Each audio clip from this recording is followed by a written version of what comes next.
നമസ്കാരം. നാട്ടുരാജ്യ ന്യൂസിലേക്ക് സ്വാഗതം.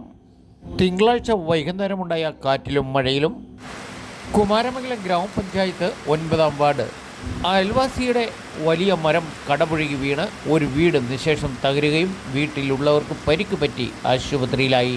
വാർദ്ധക്യം ചെന്ന് 70 വയസ്സിൽ മുകളിൽ പ്രായമുള്ള ഉപ്പുകണ്ടത്തിൽ ജോർജ്, ഭാര്യ കുഞ്ഞമ്മ, മക്കളില്ലാതെ വാർദ്ധക്യത്തിൽ മറ്റാരും ആശ്രയമില്ലാതെ തനിച്ച് താമസിച്ചു കൊണ്ടിരിക്കുന്ന സമയത്താണ് അടുത്ത പുരയിടത്തിൽ നിന്ന വൻമരം കടപുഴകി വീണത്.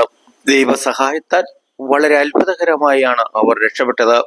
നാട്ടുകാർ അറിയിച്ചതിനെ തുടർന്ന് വില്ലേജ് ഓഫീസർ സ്ഥലത്തെത്തുകയും സ്ഥിതിഗതികൾ വളരെ ഗൗരവമേറിയതാണെന്നും എത്രയും പെട്ടെന്ന് സർക്കാർ നടപടികൾ പൂർത്തീകരിക്കാമെന്നും കളക്ടറെ വിവരം അറിയിക്കാമെന്നുമാണ് വില്ലേജ് ഓഫീസർ പറഞ്ഞത്.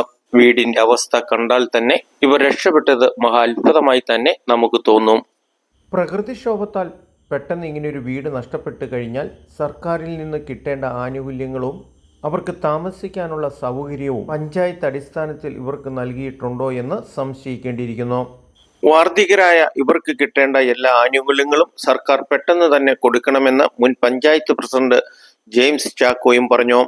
ഈ മഴക്കാലത്ത് മഴയുടെയും കാറ്റിന്റെയും ഗൗരവം മനസ്സിലാക്കി അപകടകരമായി നിൽക്കുന്ന മരങ്ങൾ വീടിന്റെ ചുറ്റുപറ്റത്തു നിന്നും വെട്ടിമാറ്റണമെന്ന് സർക്കാരിന്റെ കർശന നിർദ്ദേശങ്ങൾ കുമാരമംഗലം ഗ്രാമപഞ്ചായത്ത് അതിൽ നടപ്പാക്കുന്നില്ല എന്നും പരാതികൾ നിലനിൽക്കുമ്പോഴാണ് ഇങ്ങനെയുള്ള അപകടങ്ങൾ പാവപ്പെട്ടവരുടെ ജീവന് ഭീഷണിയാകുന്നതും വീടുകൾ ഇല്ലാണ്ടായിക്കൊണ്ടിരിക്കുന്നതും.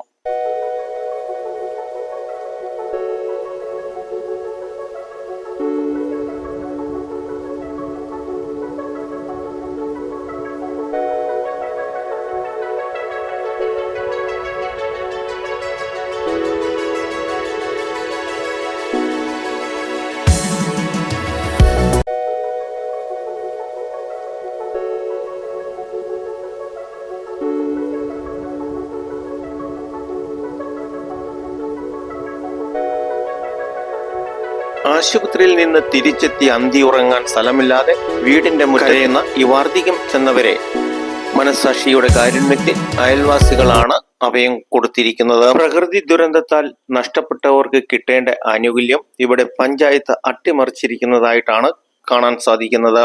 നാട്ടുരാജ്യ ന്യൂസിനു വേണ്ടി ക്യാമറയാൻ റിപ്പോർട്ടിംഗ് കുമാരമംഗലത്തു നിന്നും കെ വിജയൻ.